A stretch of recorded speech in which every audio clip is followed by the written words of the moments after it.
Hello friends, I'm Samriddhi Banerjee and welcome to my channel The Mad Reader. Today I'm going to narrate another story written by Ruskin Bond and taken from Grandfather's Private Zoo. It is called The Conceited Python. I am reading this story from a book called Ruskin Bond Children's Omnibus. It is a very good book and contains some very beautiful stories of Ruskin Bond such as The Blue Umbrella, Ghost Trouble, Angry River, etc. The link to the Amazon webpage from where you can get this book is given below. In this story, Ruskin Bond's grandfather brings a young python to their house. However, it was concluded then and there by Ruskin Bond's grandmother that a python could not be kept in their house. But as it was, they were not able to return the python back to its original owner. The python started playing a game of hide and seek with them and they were unable to catch it. But one day a weakness of the python was discovered which helped them to catch the python. To know about the weakness, do listen to the whole audiobook till the end. Before starting, I would be reading the foreword of this book. Ruskin Bond began writing when he was still in his teens and he made his way without introduction from the great and the famous. With his gift for going straight to the heart of the reader, he had no need of an intermediary apart from his publisher. During the last 20 years, Ruskin Bond has probably spent more time writing for children than for adults. Those who have grown up on his stories read them again as adults and find them that they are as fresh and enjoyable as ever.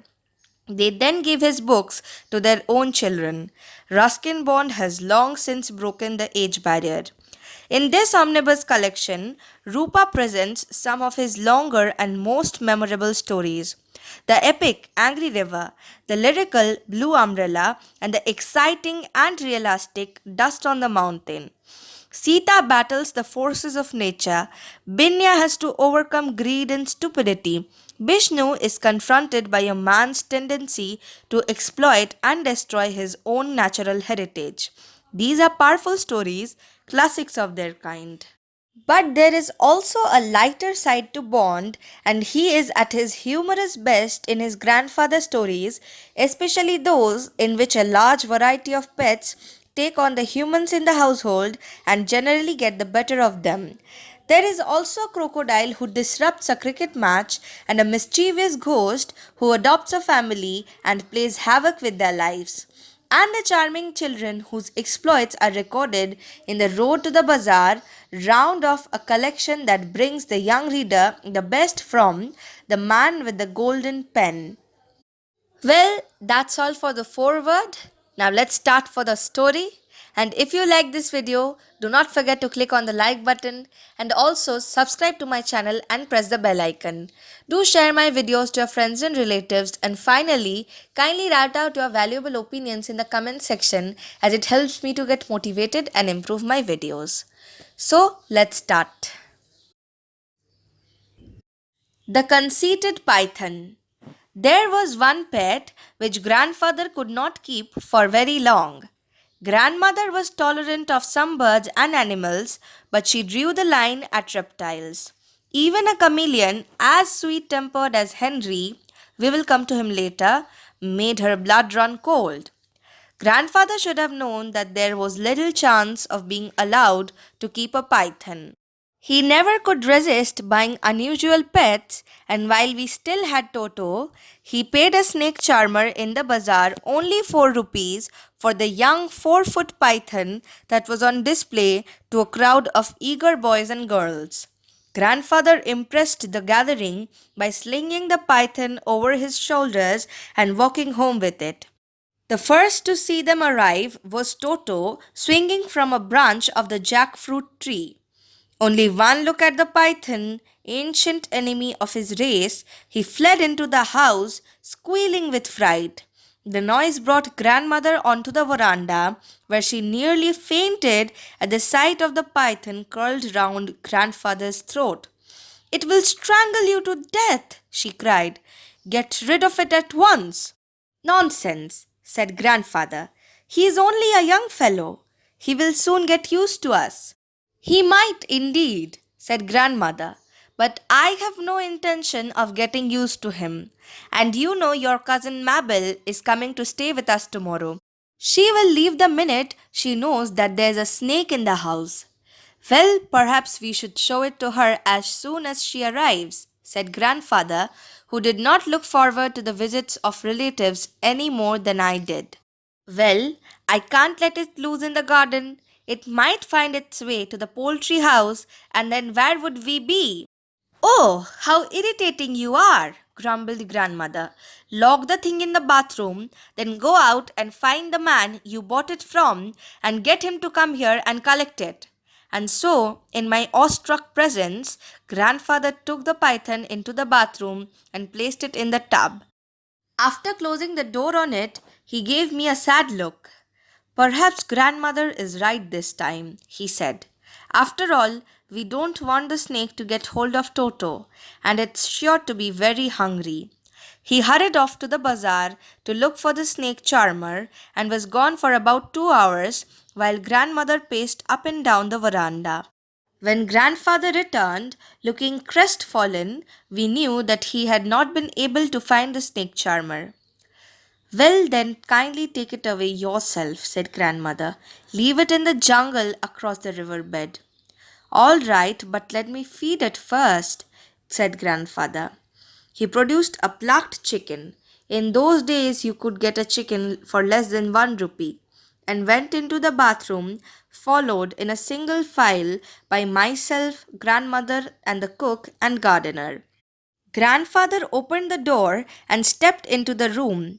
I peeped around his legs while the others stayed well behind. We could not see the python anywhere. He's gone, announced grandfather. He couldn't have gone far, said grandmother. Look under the tub. We looked under the tub, but the python was not there. Then grandfather went to the window. We left it open, he said. He must have gone this way. A careful search was made of the house, the kitchen, the garden, the stable, and the poultry shed, but the python could not be found anywhere. He must have gone over the garden wall, said grandfather. He will be well away by now. I certainly hope so, said grandmother with a look of relief.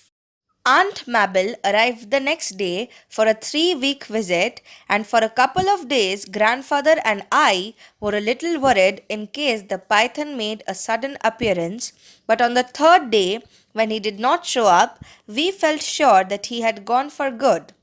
And then, towards evening, we were startled by a scream from the garden. Seconds later, Aunt Mabel came flying up the veranda steps, looking as though she had seen the devil himself. In the guava tree, she gasped. I was reaching for a guava when I saw it staring at me. The look in its eyes, as though it would eat me alive. Calm down, my dear, urged grandmother, sprinkling eau de cologne over my aunt. Tell us, what did you see? A snake, sobbed Aunt Mabel. A great boa constrictor. It must have been 20 feet long in the guava tree. Its eyes were terrible, and it looked at me in such a queer way. My grandparents exchanged glances, and grandfather said, I will go out and kill it. Taking hold of an umbrella, he sallied forth into the garden. But when he got to the guava tree, the python had gone. Aunt Mabel must have frightened it away, I said. Hush, said grandfather. We mustn't speak of your aunt in that way. But his eyes were alive with laughter. After this incident, the python began to make a number of appearances, always in the most unexpected places. Aunt Mabel had another fit when she saw him emerge from beneath a cushion. She packed her bags and left. The hunt continued. One morning, I saw the python curled up on the dressing table, gazing at its own reflection in the mirror. I went for grandfather, but by the time we returned to the room, the python had moved on. He was seen in the garden, and once the cook saw him crawling up the iron ladder to the roof. Then we found him on the dressing table a second time, admiring himself in the mirror. Evidently, he was fascinated by his own reflection. All the attention he is getting has probably made him conceited, said grandfather. He is trying to look better for Aunt Mabel, I said. I, reg- I regretted this remark because grandmother overheard and held up my pocket money for the rest of the week. Anyway, now we know his weakness, said grandfather. Are you trying to be funny too? Said grandmother. I didn't mean Aunt Mabel, explained grandfather. The python is becoming vain, so it should be easier to catch him. Grandfather set about preparing a large cage with a mirror at one end. In the cage, he left a juicy chicken and several other tasty things. The opening was fitted up with a trapdoor. Aunt, Ma- Aunt Mabel had already left by the time we set up the trap, but we had to go on with the project because we could not have the python prowling about the house indefinitely. A python's bite is not poisonous, but it can swallow a live monkey and it can be a risky playmate for a small boy. For a few days, nothing happened, and then, as I was leaving for school one morning, I saw the python in the cage. He had eaten everything left out for him and was curled up in front of the mirror with something that resembled a smile on his face, if you can imagine a python smiling. I lowered the trapdoor gently, but the python took no notice of me. Grandfather and the gardener put the cage in a tonga and took it across the riverbed. Opening the trapdoor, they left the cage in the jungle. When they went away, the python had made no attempt to get out.